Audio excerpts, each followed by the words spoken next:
What's good, YouTube? Gunner here, and welcome to the channel. So before we get started, make sure you guys like, comment, and subscribe. Hit the notification bell so that way you know when I drop a new video. Alright, so I know that we haven't created content in quite a while on the channel, but we're going to go into the new year changing that. We're going to be delving into the TCG Master Duel, Duel Links, and Rush Duel. So be on the lookout for that. So first and foremost, I want to congratulate Drift Gaming on winning the YCS as of yesterday.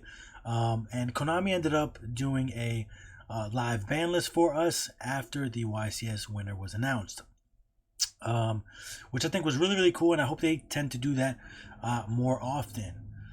So we're gonna go through the unlimited section first, and then we're gonna move on to the limit, semi-limit, and the forbidden section. Alright, so first I want to talk about the dragon rulers. I actually wasn't around Yu-Gi-Oh at that time, and you guys can let me know in the comment section down below whether or not these cards are going to have a huge impact, a minimal impact, or no impact at all. We're going to look over a Blaster, Tidal, Tempest, and Redox. These are all different archetype of dragon rulers. All have their own abilities within the archetypes. So maybe some of these cards might be tested in some of the fire decks, as in Blaster, or even some of the water decks, as in Tidal. I'm not sure about the other two, but who knows? There might be some creative people out there that want to utilize some of these cards in their decks.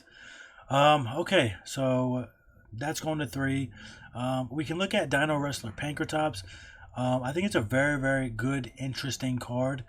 Not a lot of people are probably going to be utilizing it.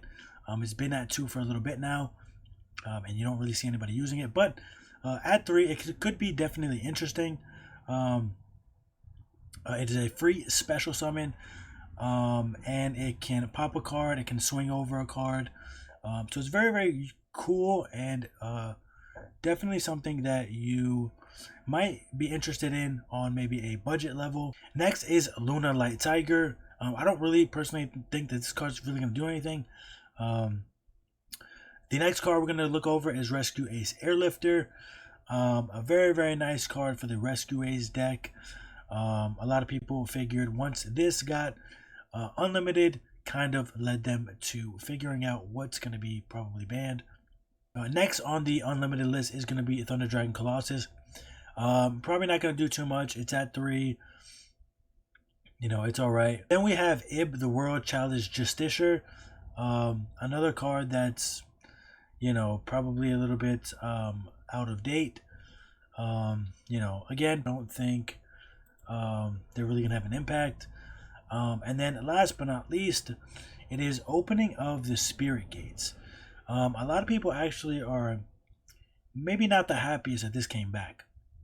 It is a very good card for the Yubel strategy, and it kind of let people know, okay, maybe Yubel is going to get banned, or Phantom of Yubel, sorry. It's going to get banned. Unfortunately, it's you know, it did not, but it does get limited later on. Let's take a look at the semi-limited portion. Alright, so here our first semi-limited is going to be a Cyberjar. Not really sure why they ended up putting this to 2, but you know, maybe it'll have an impact somewhere, maybe at your locals. I don't really see it going any further than that. Then here we have Danger Jackalope and Tsuchinoko. 2 very interesting danger cards, very good for the danger archetype. So if you're an avid danger player, you're probably extremely hyped. Then next we have Ava, and Ava's a very good card for the Drytron strategy. It was at 1.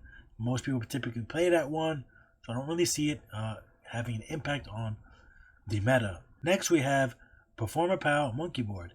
Personally, I don't know much about the Monkey Board. So you guys can let me know in the comment section down below whether or not this is good or bad for the current metagame. Alright, we're going to move on to the limited section of the ban list. Alright, so for the limited section, we do have a few hits to Tempai. through Tenpai Dragon Chandra and Sangan Kaiman. These are really, really impactful to the deck. A lot of people say that the deck is going to be dead after this. I'm not sure about that, but I definitely think the consistency is extremely hit here, and that's going to be a good thing for most players because a lot of people actually do not like playing against Tenpai. They deem it extremely basic. And then our next hit is going to be to Phantom of YUGIOH, going to 1 copy. This is definitely a good hit for sure, but I do know you can recur this card through utilizing the opening of the Spirit Gates.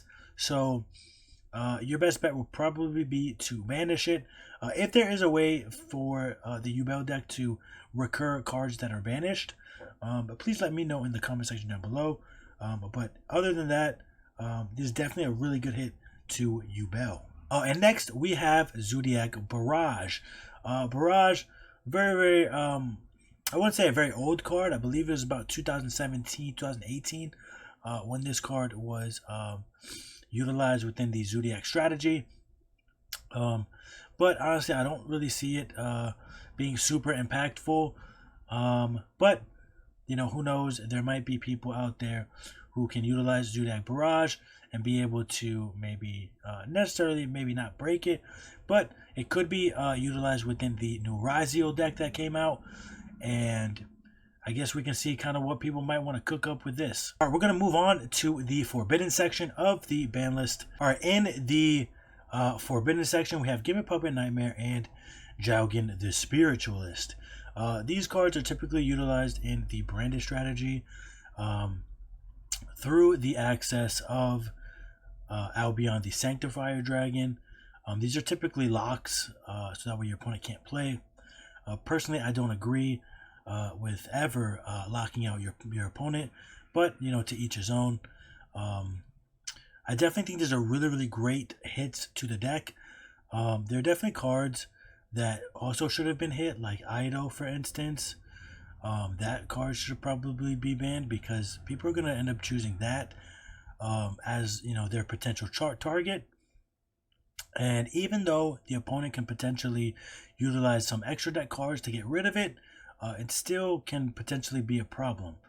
But, you know, I think branded players should utilize the Fallen of Albaz and maybe other cards within the branded strategy that are not as toxic and can, you know, utilize the deck to its top potential. But yeah, I would definitely agree that banning both of these cards is a really, really great thing. And then last, we have Original Sinful Spoils Snake Eye.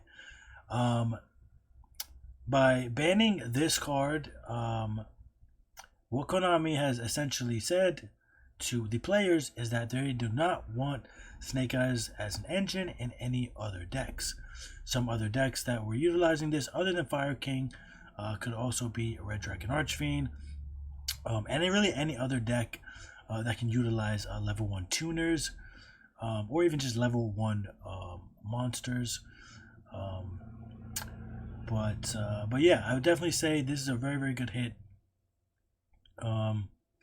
I'm not sure if it totally kills the Snake Eye deck. But, you know, maybe it does. I'm not 100% sure on that. But, you know, I definitely think it's a very, very successful ban list. Obviously, there could be a lot more things that can be utilized. Hopefully, Konami will end up doing that later on, maybe even next year. Alright, so with that being said, thank you so much for watching the video. Make sure you guys leave a comment, a like, and a subscribe. And keep an eye out for the content that's going to be coming up very, very soon. And with that being said, thank you so much for watching. Peace.